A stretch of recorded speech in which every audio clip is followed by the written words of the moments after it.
Yo,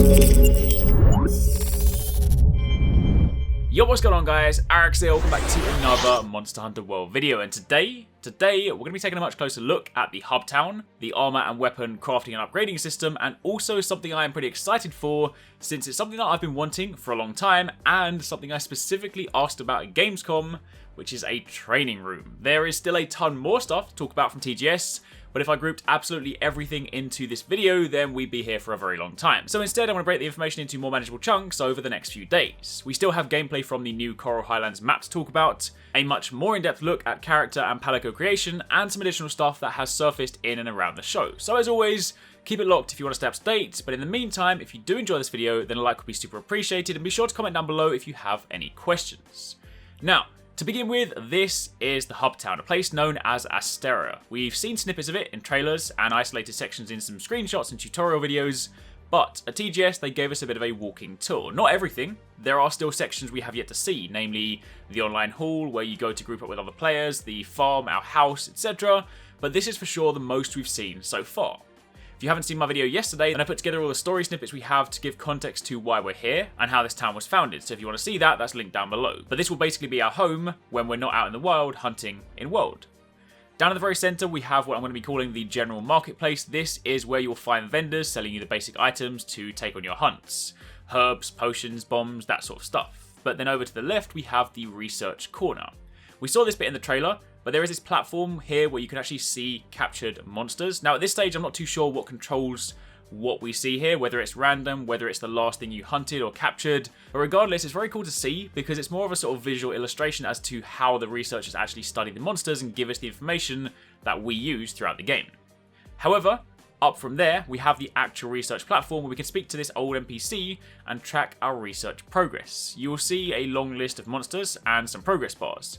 Level 1 will basically reveal the weak points of monsters in our hunter notes, meanwhile level 2 will allow you to earn rewards for breaking certain parts, and there are subsequent levels after that. And all of that goes towards giving us a more in-depth research book that we can then study, and this is the super exciting bit. This is essentially an in-game wiki. For those of you that are new to Monster Hunter, then in the past, a lot of this information wasn't really given to the players in the game. Things like monster weak points, drop rates, etc. For that you would either go to the Monster Hunter wiki or other similar sites to find out that sort of information, but in World, it is pretty much all in-game. On the surface level, you'll get some information about the monster, their cool icons, as well as the places that you sighted them. For now, it's just listing the ancient forest, but interestingly, there are 6 spaces here. I don't know whether that means we can expect a total of 6 maps or not.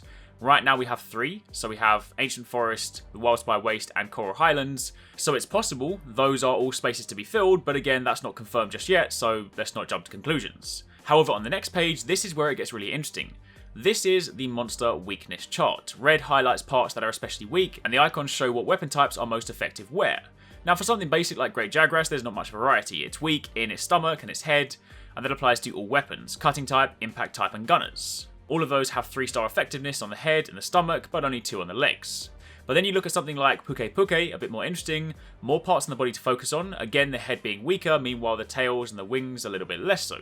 Now while that's not the case here, there will be monsters where you find certain weapons are more effective on certain parts. So you might find a particular monster where impact type weapons, hammers and horns, are more effective on the head, meanwhile cutting type weapons or guns might be more effective on, say, the stomach. So when you begin to get that sort of granular information, it can really help shape your playstyle and know where to position yourself in the fights. But it doesn't end there. In addition to that, you have elemental weaknesses over on the side and drop charts. Now true, these don't give you actual percentages like say Rathalos Ruby being a 1% drop rate or Scales being a 10% drop rate. I'm making those up by the way, just giving you ideas. But what it does do is give you a star rating, item drops on kill and carve or on capture, and also places to break to improve your chances. So on Puke Puke for example, you can break its wings, its head, its tail for example, and of course then that will infer the chart on the right where it says you've got a higher chance of getting this item versus some of the lower stars, which means they're going to be a slightly rarer item to drop. So all of this is going to be incredibly useful and just make our lives easier since we won't have to go outside the game to look for this information. I mean, there may still be some granular stuff you want to find externally, but largely, if you want to know where parts come from and how likely you are to get them, it's there for you, once you of course complete your research. However, moving on from the research corner, we then head over to the lift. This is one way to get around the different tiers or elevations of Astera. You can see here that there are actually 4 different floors. Apologies, I can't read the kanji, so I can't tell you specifically what the other floors are right now, but since we only visit a select few places, it's not too important at this stage. The next stop is the smithy, and boy, do we have a lot of stuff to talk about here.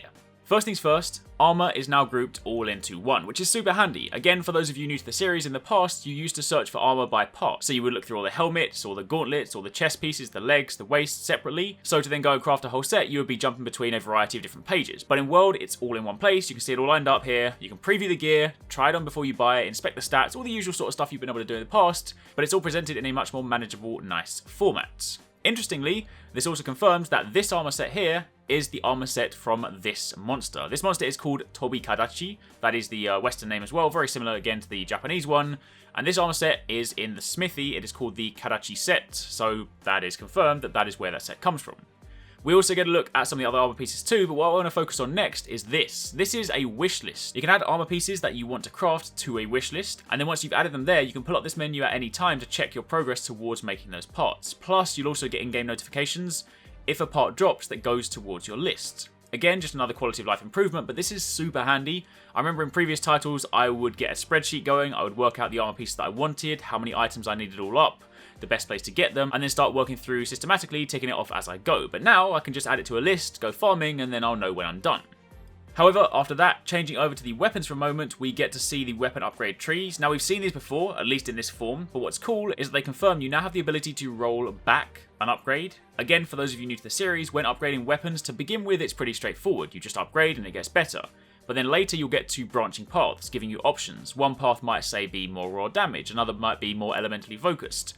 And more importantly, the two paths will then lead to completely separate weapons. It might be that to make, say, the weapon for the Rathalos, you go down the top path, meanwhile the bottom path leads to the Puke Puke weapon. I mean, that's just a made up example. Those two monsters are drastically different and would never share the same tree, but you get the idea. They are branching paths. The thing is though, when you've never used the weapon, the only way to know if you like it is to upgrade it and try it, and use your materials and your money. And then in the past, if you wanted to make another one, say down the other path, you would then have to start at the beginning, craft up, and then go down the second path if you wanted that second weapon. However, in World, while obviously if you did want both weapons you would still have to do that, during the experimentation phase you can roll back upgrades. So let's say you went down the top path and you then realised that you didn't like the weapon, you didn't want to use it, you could then roll back that upgrade, in turn getting the parts back that you used, and you're then free to go down the other path should you wish. Now do of course bear in mind this is all within the same weapon, so if you create a greatsword and you make the Rathalos upgrade and you then roll back and go down to like the other upgrade, it's within the same weapon. You're not going to be going from like a greatsword to a longsword, but the point is, within an upgrade tree, you have the ability to undo an upgrade that you've just done if you decide you want to save those parts. You change your mind, basically you have the option to go back. And again, this is going to be incredibly important because it makes experimentation that much easier. Plus at the beginning of the game, when materials and resources are quite sparse or money's quite low, then if you do commit to an upgrade and decide you've made a mistake, then you have the options to rewind. In addition to this, on top of the pre-existing tree display, there is also a more zoomed in granular display where you can see the sharpness and the attack values for the different weapons in the tree. It's just a different way of viewing the actual tree itself. It's just more detailed, so that again is super handy. Now, there are a few more things I want to talk about that they showed via some screenshots on the official Twitter account, so I'll talk about them quickly before we move on to the final bit, which is the training room. They once again gave us a better look at skills, but since this is all in Japanese, I will simply point you to my armor skills video, linked down below. I explained in depth how the new armor system works with examples from the Gamescom build, so if you'd like to see how the system has changed, then definitely check that out. However, on top of that, the one thing I wasn't able to confirm back then was that set bonuses do exist. You can see here, this screenshot shows the Anjanath set bonus is active. This one basically makes it so that you lose less stamina when you're below 30% health. The number here likely indicates that the set bonus only requires 3 pieces, since it says 5 out of 3, but regardless, this will be your incentive to use full sets, or at least mostly complete sets, over mixed sets. That's not to say that this is better than a mixed set, both have their merits. Mixing will of course give you access to a broader selection of skills, meanwhile complete sets will have additional bonuses, so both will be good. On top of that, charms are now items that you can craft, as opposed to items you get as random drops. A charm will by default carry 1 skill, but they can also be upgraded to enhance the effectiveness of the skill. At this stage, we've only seen this screenshot, so I don't know whether higher level charms can carry multiple skills or not, but at least if you're looking for another point towards your chosen skill, then you'll have the option to craft these. I'm personally super happy about this, as someone that has always had terrible luck when it comes to getting good and useful charms. Being able to craft them is going to be a very welcome change. We also get a super quick look at the Palico Armor Creation 2, not much here, but the same setup as the Hunter, weapon and armor is all on the same page, so it's much easier to see what's going on. Now, outside of the smithy, very quickly speaking about the canteen, as you have always been able to, you can go to the cat kitchen to eat a meal before you head out on a quest. This will then give you food buffs, so it's incredibly important to take advantage of this. Dying will see you lose those food buffs, of course, but still something that you should be doing before you head out. Although if you do forget, you can still eat from the base camp while you're on your quest, so you do have options. But on top of that, you can also go to your handler and have her cook meat for you whilst you're on your quest. Again, for those of you that are new to the series, carrying food with you to increase your stamina when it depletes during quest is handy. Stamina can come from things like well done steaks, and while you can cook these for yourself while you're out in the field, you can also have the handler cook them for you in bulk while you're on a quest, so that when you come back after, you can just collect a full stack and ensure that you're well stocked before you go out. Now, that's pretty much it in the town. That's as far as they went for the time being. There is, as mentioned, plenty more to see, but that's what they showed us so far. So the final thing I want to talk about is this, the training room. As someone that makes Monster Hunter weapon tutorials, this is something I have wanted for a very long time. I even asked about it at Gamescom in my interview with Ryozo and Tokuda, to which they replied, "You'll have to wait and see." Well, now I see why they said that, because this is an area you can access that'll let you mess around with your weapons in a specifically designed environment. There's an item box within here for you to swap weapons and gear. There are items for you to hit, so you can check your damage numbers. But more obvious than that, as if it's some sort of Street Fighter training room, you also have button prompts and combo paths. Bear in mind, this stuff can be turned off. We know this already from the Gamescom stuff. All HUD can be turned off. But if you want to learn the weapons, then you have these combo paths, and when you press buttons, it actually shows your input. So if you messed up a move, you can see why, or if you're trying to build up to a combo, you know exactly what's next in line. Furthermore, if you're a gunner, you can go here and have infinite ammo. So gone are the days of me spending lots of money on my gunner tutorials to then go into a quest, fire off all my bullets and then repeat the process. I now have a place to work. And more importantly, for those of you that are new to the series, you have a place to train without getting your butt kicked by the monster to begin with. You can learn your basic moves, you can try them out, feel comfortable with your weapon, and then you can head out and face off against your opponent. Honestly, there are so many great new additions in World, so it's really awesome to see. But for the time being, that's enough for this video. Tune back in tomorrow and we'll be taking a more in-depth look at the Coral Highlands gameplay, and there will be more stuff to talk about next week too. But until then, thank you for watching, take it easy, catch you next time, peace out.